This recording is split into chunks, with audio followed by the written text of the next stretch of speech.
would like to welcome you to our 12th annual Mayor's Luncheon. This has been a very special event for a number of years, and this year it takes on a specific and much more special meaning. We have recently lost one of our own, a long-term board member, Richard Leyner. Richard Leyner started this event a little over 12 years ago. He came into a UCC board meeting and he said, "We should have a mayor's lunch." And everybody looked at him and said, "Uh-huh." But Richard, as Richard always did, when he put an idea out, he went and made it happen. And I hope Richard is somewhere looking down on about 400 people that are continuing his legacy. He was a force in the San Fernando Valley in both business and in charitable work. He was a giant in this valley. He touched many lives, many people who never knew his name. We will continue this luncheon in his name to honor his name and to honor his good works. And I would like to, I do not see her. Barbara, are you here? There she is, Barbara Leyner, Richard's wife. I think it's safe to say the one thing in this world that he loved very much more than doing community work and getting his time away was Barbara. Barbara, we hope to honor you and Richard's memory with this lunch for many years to come. Thank you for being here today. It's good to see everybody here today. I am going to auction off gaffer's tape, apparently.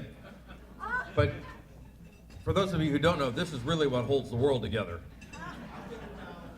Yeah, thanks, Denny. A big dollar from Denny Schneider. You know, Richard Leyner is somebody who's not replaceable. You know, he holds a special place in all of our hearts for all the things he did. And even though we know Richard is in a better place, it still sucks because he's not with us. And we will miss him greatly. And on another note, though, there are also now about 78 vacancies on boards of organizations just in the San Fernando Valley that Richard served on, because I can't think of a group he was not involved in the San Fernando Valley. So I thought it was a great idea, and I'm very pleased to be part of this with United Chambers, honoring him and honoring his family and his work by naming this lunch for him, which is totally appropriate. Would everyone please rise to honor our flag? I would like to honor Richard Leyner, Rose Goldwater, and all of you people that get up every morning, go to work, make a difference, and make this world a better place. Today is an appropriate day, and I value what Les and Richard and Horace have said about a gentleman near and dear to our hearts. This mayor's luncheon, he gave birth to. He gave birth to a lot of other things. Richard told you how he felt. Someone's talking in the back, and I wish he wouldn't. Shh. Richard would tell you how he felt about something, and that was fine. Richard said to you he was going to build a board. He went and did it. There's a group called Child Development Institute that he loved, and he started years and years ago, and today it's thriving. He did this for a lot of things. 12 years ago, he decided himself that the mayor should know about the San Fernando Valley. They should know about you people, how smart we are, how good we are in business, what a good quality we're trying to have in the valley. And he started this. You're not only here for him, and he's not in a better place, he's here with us. He's looking down, and he's watching you, and he's going to tell you in one way or another what to do. So how do we do this? We're going to continue, and Mr. Bachman, I'm taking his job with another person because two of us have to do it, and every year he prided himself about getting our sponsor. will you be our sponsor next year?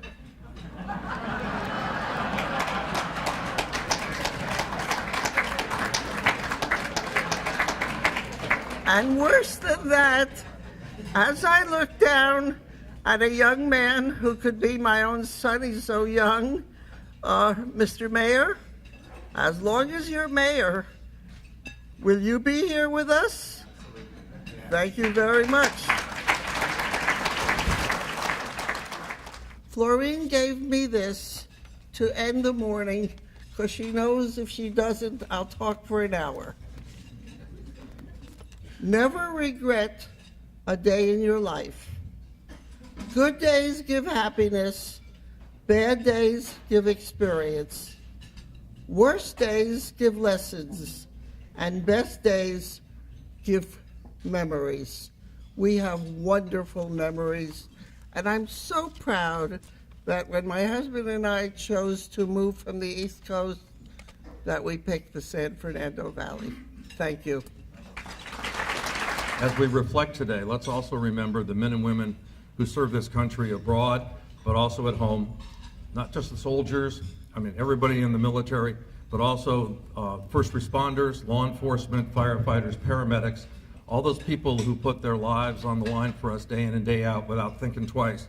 So we can enjoy events like this here, and we can have the amazing example of free speech we're having in this presidential election campaign, which might make some of them question, but let's not go to that. But the people who lay their lives on the line every time they go out the door without thinking, because their job is to make sure we're safe. So let's keep them in mind when Pat sings also.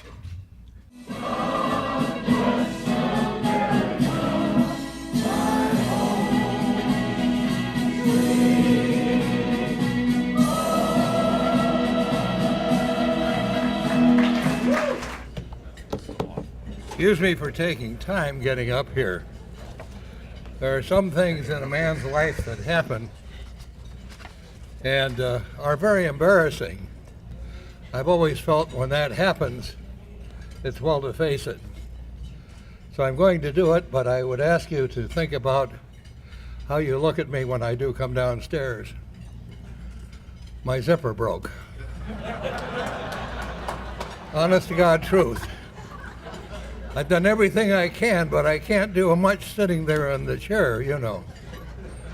So, with that start, Gloria, I would like to say one thing to you, honey, because you put me on the spot there a little bit. I just wanted to mention to you, you could have asked me for 5 years and you'd have gotten it. So I thought I'd mention that to you. Anyway, I'm having fun up here because we have a mayor that you can have fun with. I've always enjoyed very much being with him. When I've called him in a panic, he's done exceedingly well for me. I understood I had another whole group of employees working at Galpin. They are the unfortunate people that we have in the valley that, I forget what we even call them by name, but those that don't have homes, and perhaps imbibe a little bit on other things. Going along with that, of course, the person that we look to turn and help is Eric Garcetti. So everybody focus on me while he's walking down.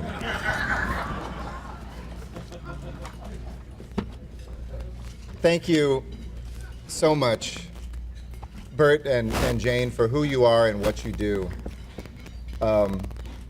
My wife, Amy, the First Lady of the City of Los Angeles, was at Galpin Ford last week, upgrading her Ford Focus to a beautiful Ford Fusion.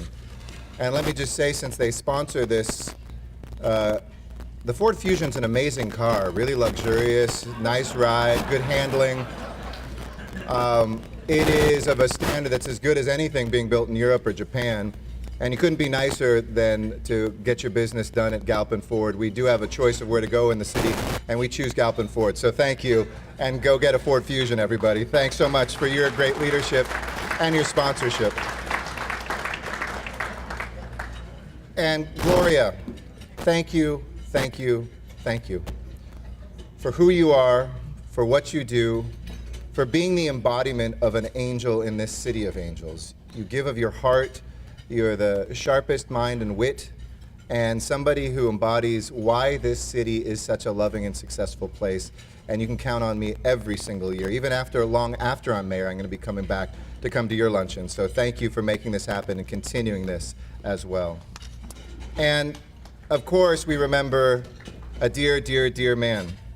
Something that is missing this year, but as you said, really he isn't. And that's my dear friend, Richard Leyner, who also was that guy, a prodigy in business, a connector among us. You know, that whole cliche that with 6 degrees of separation between all of us, somebody once did a study and they showed it's actually more like 8 or 9 or 10, except for these individuals that are 2 or 3 degrees from all of us. And because of these uber connectors, these great people that bring us together, we are all just 6 degrees separated from each other on the face of this earth. And Richard was one of those connectors.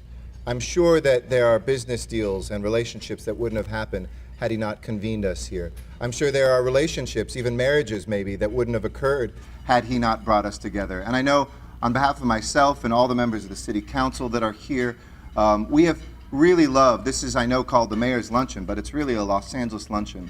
And it's the San Fernando Valley and the United Chambers coming together to talk about, to kind of take stock of where we've gone in the past year, to assess this moment and to look forward. And Richard was an incredible visionary. I signed many pieces of my legislation with a pen that you all gave me the first year I was here as your mayor. And I will continue to sign legislation in Richard's spirit. And Barbara, I want to thank you, his wife, who's had just an incredible impact as well. Oftentimes we hear of the man, and you know, behind every successful man is a woman rolling her eyes. So thank you, Barbara, for the work that you have done as well. I was proud that Richard was a commissioner in my administration as well, working on bringing people to Los Angeles with our convention center and our tourism authority. And we broke all records last year for visitors to LA. If I was to assess how we're doing in Los Angeles, like a businessman or woman, I'd say, how's my product doing? Well, my product is LA. And last year, we had more jobs than we've ever had in our history, more residents than we've ever had in our history, more visitors than we've ever had in our history, and more students choosing to study here than ever in our history.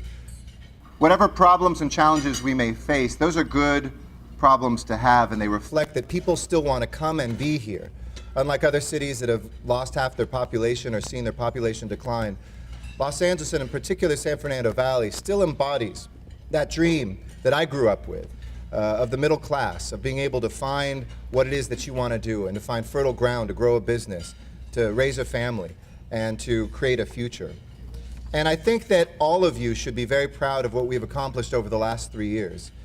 I want to talk to you today about action rather than record, but let me go back just a moment for the last 3 years. In the last 3 years since I've been your mayor, we have added 170,000 jobs to the residents of LA.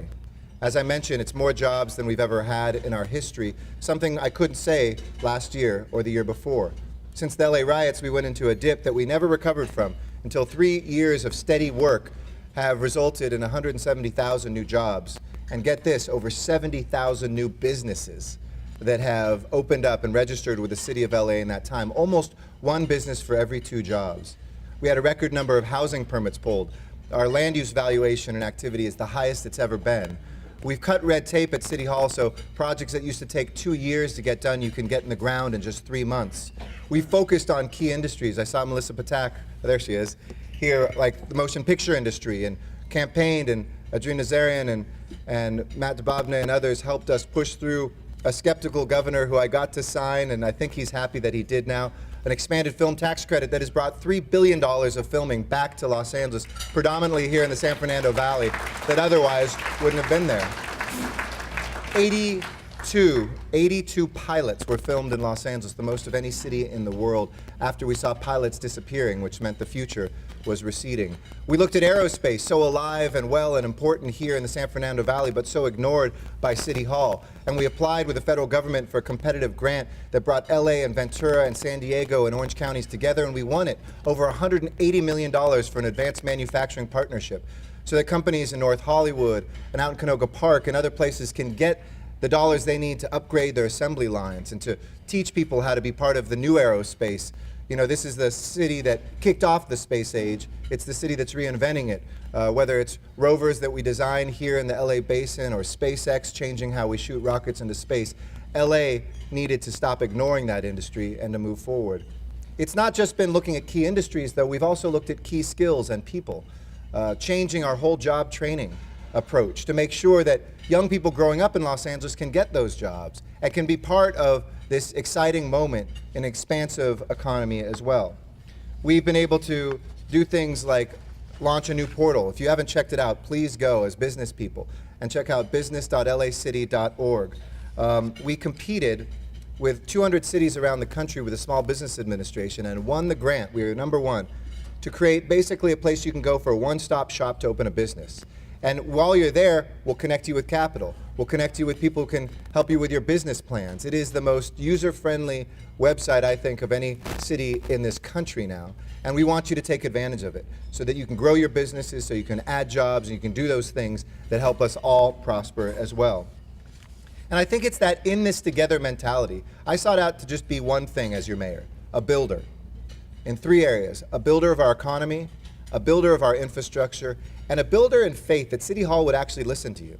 David Wright, our great general manager for Department of Water and Power, helped lead when he was assistant general manager with Marcy Edwards, changing when what we inherited a 40-minute wait for DWP to pick up a phone call. And trust me, when that happens to be your father waiting for 40 minutes, you're going to do something about that. And my dad called me, he said, "Eric, my gosh, I was just on hold for 40 minutes. It's down to 10 seconds now because David Wright and the folks who are there are getting the job done." And 10 seconds, we're going to get down to 0 soon as well. It is this in this together mentality that's led us to focus on those basics, to restore tree trimming, to pave more streets than we ever have. For the first time, our street rating didn't go down the last 2 years. It actually went up slightly. I'll get back to that in a moment. We've done the basics of empowering our employees, of backing up our first responders. And I want to thank our first responders, especially our police officers. We saw just yesterday 2 more cut down, assassinated, at a time when I was so pleased to see this difficult conversation that's happening between communities and police departments here in Los Angeles. We have a closer relationship, I believe, with our police department, not because we are necessarily better than another city. We went through it 20 years ago and we came out of it better. And we have those relationships now that allow us to be the model. And the Gallup poll that just came out showed that police in this country have never been more popular. Sure, we've got things we have to do to improve. Sure, we're putting out body cameras and expanding our community programs and making sure anybody who uses the badge and breaks the law is held accountable. But let's back up our police officers and thank them for what they're doing when we see, especially around this country, how they have put their lives on the line. Thank you to our Los Angeles Police Department for what they are doing as well. So we've had good news. I think City Hall has changed. I give out an award to employees. I was with a group of them last night called the City Hall Innovation Award. You get a little City Hall with a light bulb on it for people who have done incredible things, like the surveyor, who instead of when the bike path for the LA River had been expanded, we had to survey it. And usually that would be in the middle of summer, a 3-person job with heavy equipment over a 2-week period. And he used his smartphone and a bicycle to knock it out by himself in 4 days. I want to make sure that it's not just general managers that are innovating, but it's those line workers who are empowered, who have great ideas, but who have never had a mayor who said, if you have a good idea, we're going to make sure it gets done. General managers who for the first time have to come and actually once a year get assessed, as the charter requires, but had never been done before, to make sure that they're measuring things that you all can hold us accountable for. Sharing our data with all of you. So whether it's a great idea you have to use our data for a business idea that you have, or whether it's to hold us accountable in your neighborhood. I remember when the LA Times, after we went from unranked to #1 with open data by requiring all of the things we collect to be shared with the public. And I remember at City Hall, some people said, don't do that. We're going to be embarrassed by some of the things they find out. And lo and behold, the LA Times had an article that showed that in different parts of the city, it could take 3 times as long to get a couch picked up on the street as in other parts of the city. And people said, see, I told you so. And I said, exactly. I want to know that. And within 2 months, we had the Bureau of Sanitation working with our great president, the Board of Public Works, get that so that in every part of the city, you can get that picked up in the same amount of time. And that is what democracy is about. If you're going to hold information back, you're hiding something. But if you're going to share it, all of us together can get better. So as we look at that management culture of changing things, just like a business does down at City Hall, of encouraging investment, of bringing international trade and tourism here, of saying yes instead of saying no, we have an opportunity to do two things to address our greatest challenges, I think, that are left in this city. And I want to spend the balance of my time talking to you about that here today. So has anybody been stuck in traffic lately? Anybody not been stuck in traffic lately? Because I want to meet you. I think that traffic and transportation sometimes loses what this is really about. Transportation is just us getting to where we want to go, to a great job, out on a date, to be able to see our family, visit our friends. But when we're stuck in traffic, there is no way that we are able to have the quality of life that I experienced growing up in the San Fernando Valley. I lived on Woodley Avenue, right in the middle of, right off of Ventura Boulevard, right in the middle of the city. And in this valley, I remember it was 20 minutes to get anywhere. You name it, 20 minutes to the west side, 20 minutes to downtown, 20 minutes to the edge of the valley, visit family out in Pacoima. It was 20 minutes everywhere. Now, you're lucky if you can get 2 or 3 blocks some days in 20 minutes. It has gotten that bad. And we lose an estimated $11.3 billion a year in business because of this. And lost efficiency, we lose hundreds of millions of hours of our lives. I know what that means, because for each one of us, like I'm about to do, we could tell the human story of the impact of that. What it means for my 4-year-old daughter Maya, and whether she's going to see my parents or grandparents because they live across town. What it means to that out-of-work, unemployed veteran I met here in the San Fernando Valley who had a job interview in Century City, budgeted an hour and 15 minutes, but because it took him an hour and a half, he never got to that interview and couldn't get that job. To that housekeeper who might take 3 buses to get from the northeast San Fernando Valley to Brentwood, and it takes her an hour and a half and can't get home in time to do homework with her kids. And then we wonder why we have a graduation rate that, while it is at its highest that it's been, I know Scott Schmerlson's here, and congratulations, we're at 75%, we have too many kids still dropping out. You see, transportation is like a prism through which we refract everything. Housing, the environment, business, the quality of life. And if we can do something about it, we can make sure that we have a better future ahead of us. Which brings me to Measure M. Measure M in a week. I hope right now that you know who you're going to vote for president. If you don't know by now, you shouldn't vote at all. But instead of starting at the beginning of the ballot, start at the end of the ballot. Bottoms up approach, I say. Because the things that really affect your life, I'll get to homelessness in a minute, but homelessness, traffic, parks, those things are actually at the back of the ballot. And we don't want anybody not voting on those things that are important to where we actually live.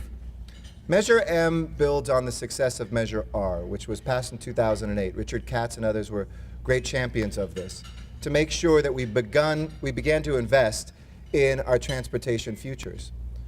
And as miraculous as it was, as much as it's delivered on time and on budget things, as much as we have here, for instance, the most successful bus rapid transit line, the Orange Line in the country that got to expand under that. Now we finally get to the ocean like my grandparents did on the Expo line, which opened now from the skyline of downtown to the shoreline of Santa Monica.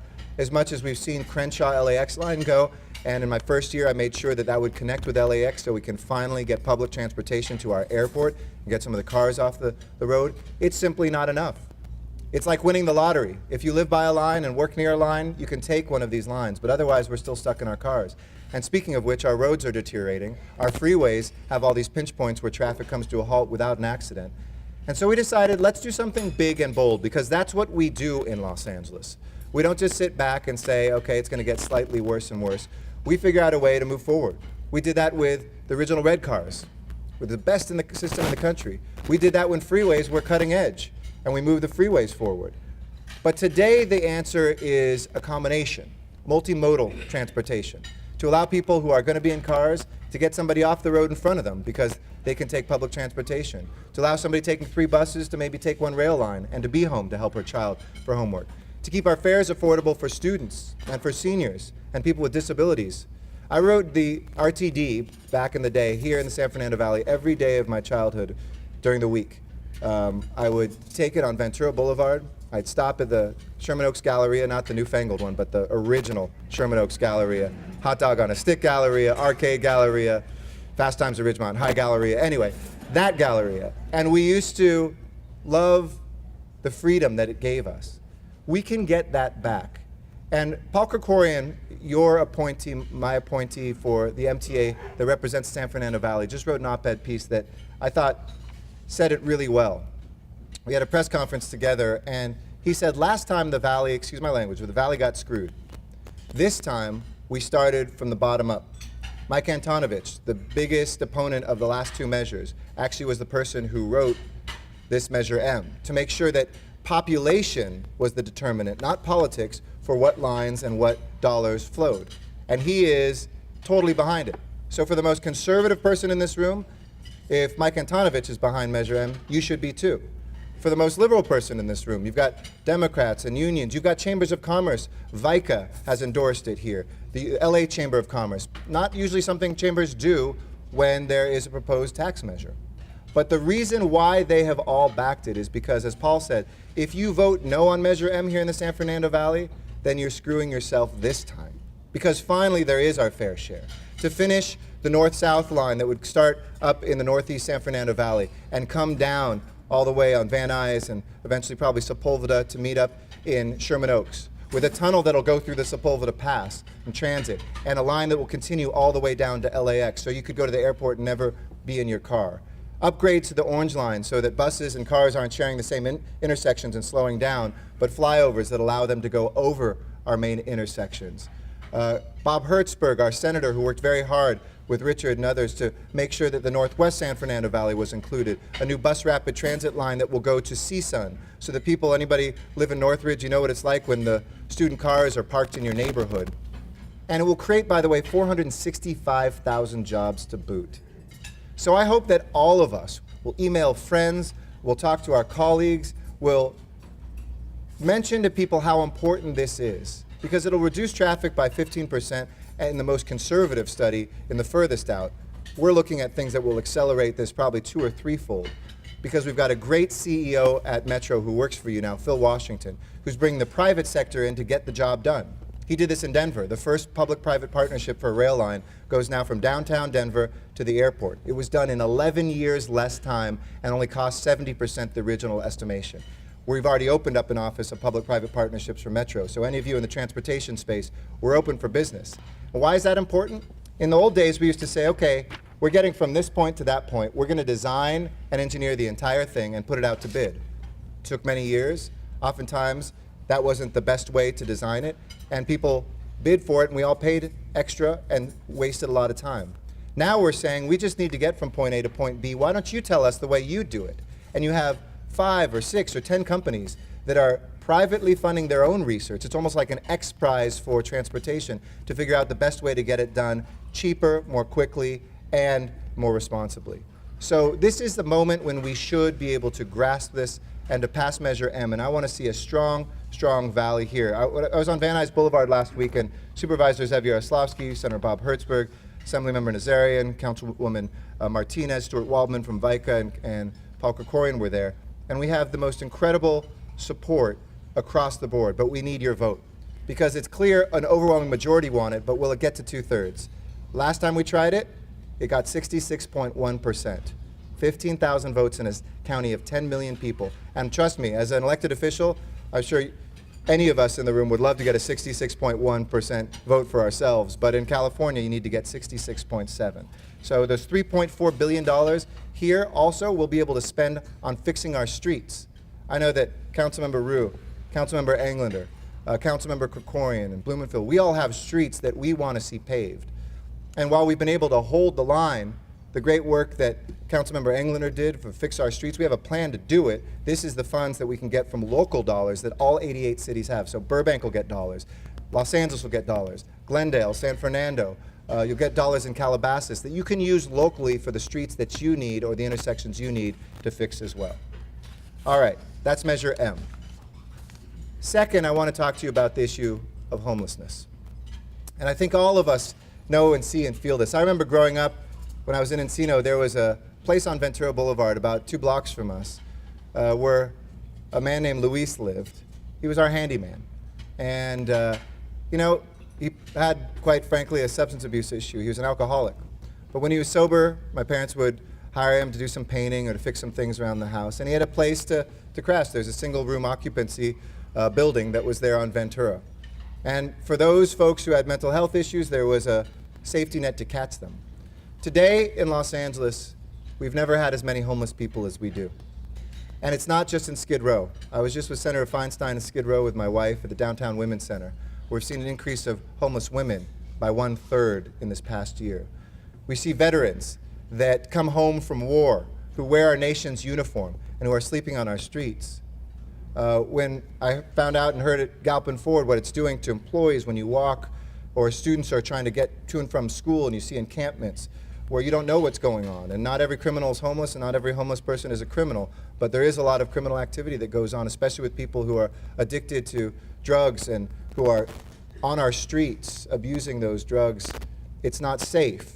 It's not right, more than anything else, for us to have those folks living on our streets. And tonight in the city of Los Angeles, about 21,000 people will be unsheltered. 21,000. It's an overwhelming number, and it's a difficult one to wrap our heads around.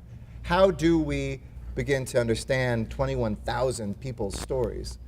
I think it's one story at a time. One of the things I've done is I've worked very closely with this council to expand our funding and to make sure that we have opportunities. $138 million that we had never put into homelessness was in my budget this year that we're in right now. But I met somebody who said, I want to do something personal about homelessness with my church. I want to do something in my community. And so we started 4 months ago, and we've done it twice. We're doing it every quarter, and I invite you to be a part of this, something called the Welcome Home Project, which will give you a kit.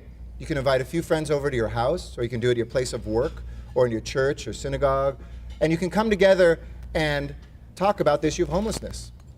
Why does somebody become homeless? What are the best ways to get out of homelessness?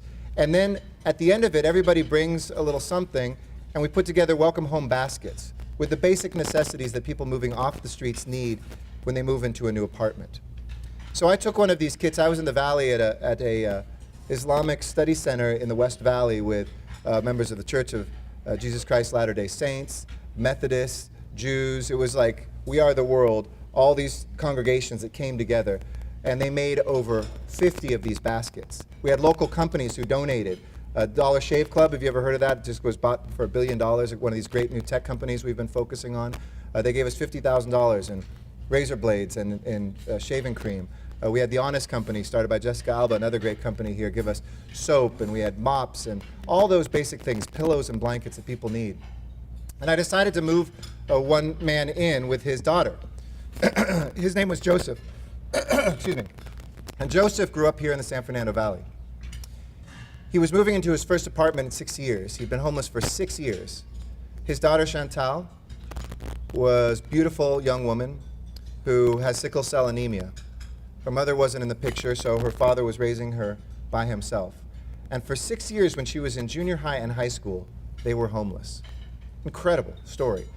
He grew up, he said, he was a few years older than me, but we started talking about the Galleria. He went to Grant High School, where I had my first girlfriend.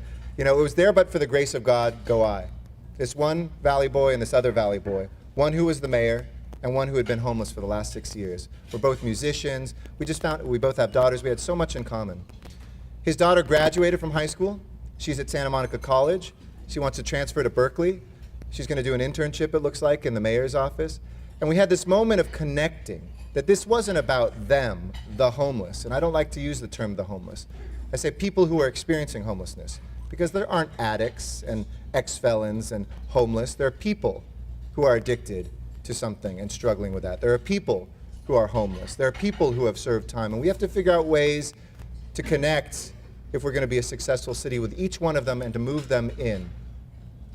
And so we decided this fall as well to put on the ballot something that would allow tens of thousands of Josephs to come off the street. It's called Measure HHH. So Prop HHH, and you can remember it's Housing Helps the Homeless, HHH. I wear this band everywhere, which is part of the campaign, would allow us to build 10,000 units of permanent housing for folks who have been homeless. And in the past, we used to serve them on the streets, which would keep them alive if you can call it living, you know, here, have a buck, here's some food, here's some toothbrush, but they'd stay on the streets. That's not a solution. Or we try to put people in housing, but we wouldn't give them any services. So here's your key to the apartment, and a month or 2 or 3 later, the voices in their head or the substance abuse issues they have not being cured, they'd find themselves back out on the streets. What does work is combining the two together. It's called permanent supportive housing, so that we move somebody into an apartment and we give them the services for mental health care, or substance abuse counseling, or job training, or child care that they need to permanently get off the streets. It has a 90% success rate, whereas other programs are sometimes lucky if they get 20 or 30. It is the best investment because it's 43% the cost to house people than to say, okay, we won't vote for Measure HHH, and you just tax me for the police costs, the sanitation costs, for the mental health costs, the emergency room visit. One emergency room visit can cost you $22,000 in a weekend out of our tax dollars. I can house that person with services for $6,000 a year. We've got to be financially smarter about this too. And I want to thank our city departments who have taken this on. Our fire department is doing an amazing job. They're going to be opening up a sobriety center down in Skid Row, so they don't have to do a transfer to an emergency room and that person's never healed, but they can get them on the pathway to getting sober.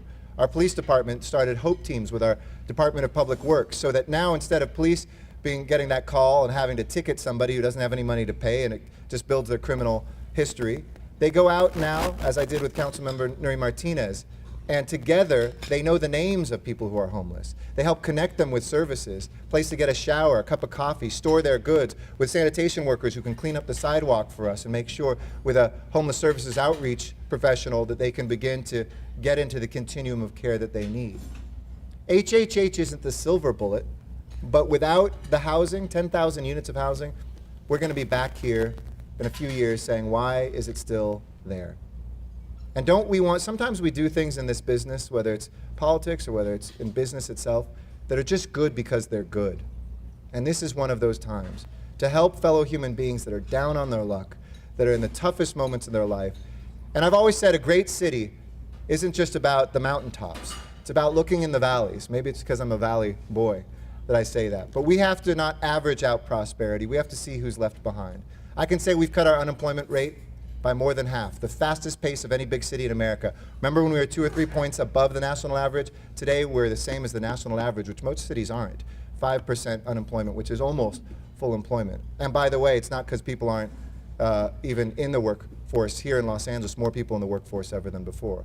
I can tell you those statistics about the industries coming back, about the revenues that are up, the investments that are at record, the number of tourists, the number of passengers at LAX, all breaking records. But so what if when we drive through our streets, we see a bunch of tents in our neighborhood with people who are suffering? A great city addresses its great opportunities, whether that is investing in the San Fernando Valley, going after the Olympics in 2024, including events right here in the San Fernando Valley, revitalizing the Los Angeles River, or going after things like what Measure M can do with transportation. But a great city addresses its great challenges too. And I hope that you will join me in voting yes on HHH. We have the unanimous support of the faith community in churches and synagogues and mosques and temples around town. People are having these conversations.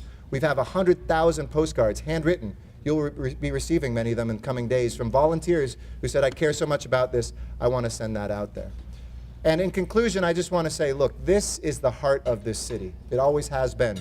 The San Fernando Valley is the heart of this city for me.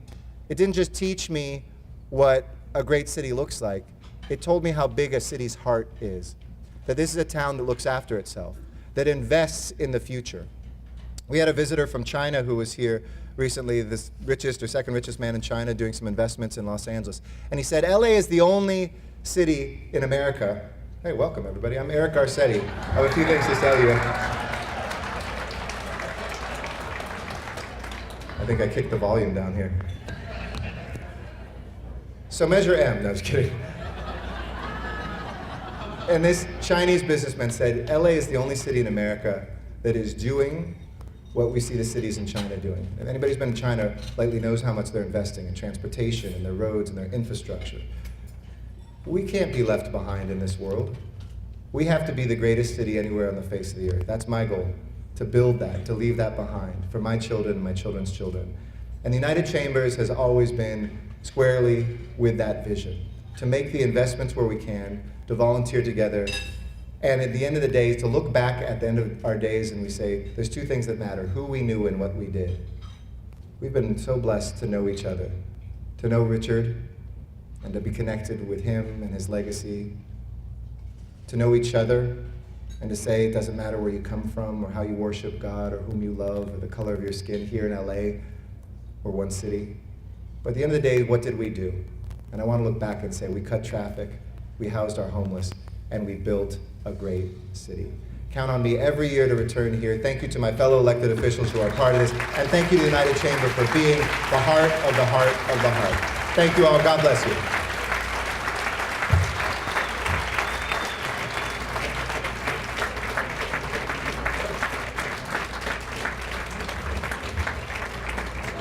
Thank you, Mayor Garcetti. We have a gift for you.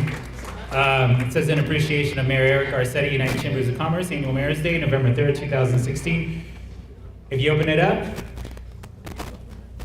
it's empty because you have to come back next year to get what actually goes inside. I'll come back for a bottle of wine. I'll come back for a bottle of wine any year. Thank you so much.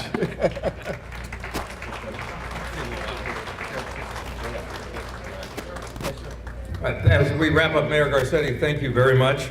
Thank you to the Bachmans, and thank you all of you to come. As Les has come up here, one quick question for you along the mayor's transportation line. How many of you, by show of hands, were not born in Los Angeles? Not born in LA. I do that so those of us who were born here know who's causing all the congestion on the roads. But also to make the point that congestion is all of us. We all have to deal with it. We all have to work with it, which is why Measure M is so important in being Burbank. Les, back to you.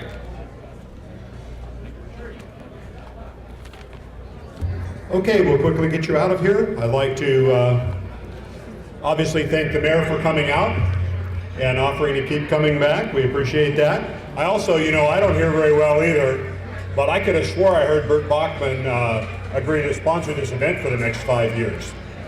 I could be wrong, but I thought I heard that. I'd like to thank our dignitaries, our elected officials that came out, took some time from their day, all of our guests and the mayor, our sponsors, and we meant to do this. While you're still here, I'd like to introduce one more person that has not been named. Dale Surowitz right here in the middle, if you'd raise your hand. Dale is going to be taking my job come January 1st, which I'm happy to turn over to his able hands, and I appreciate his love stepping forward to take the mantle. Thank you very much, Dale. All right, again, a quick thank you to our sponsors. I will run through the table sponsors really quickly. Calabasas Chamber, Cal State Northridge, Child Development Institute, which was one of Richard Leyner's great passions. Councilman David Rue, CD4, Encino Chamber, Filipino American Chamber of Greater LA, the Granada Hills Chamber, Ribbon Properties, Ely Commercial Real Estate, LA Metro, Lewitt Hackman, Pacoima Chamber, Panorama City Chamber, Philip and Associates Insurance Services, the Sherman Oaks Chamber, the Southland Regional Association of Realtors, the Valley Group, West Valley Warner Center Chamber, and the Winnetka Chamber. We thank you for your attendance. We thank you for your sponsorship. If you want to get involved in San Fernando Valley business, check in with your local chamber, check in with us. We are the voice of small business in the Valley. Thank you for coming. Hope to see you next year. Have a great day.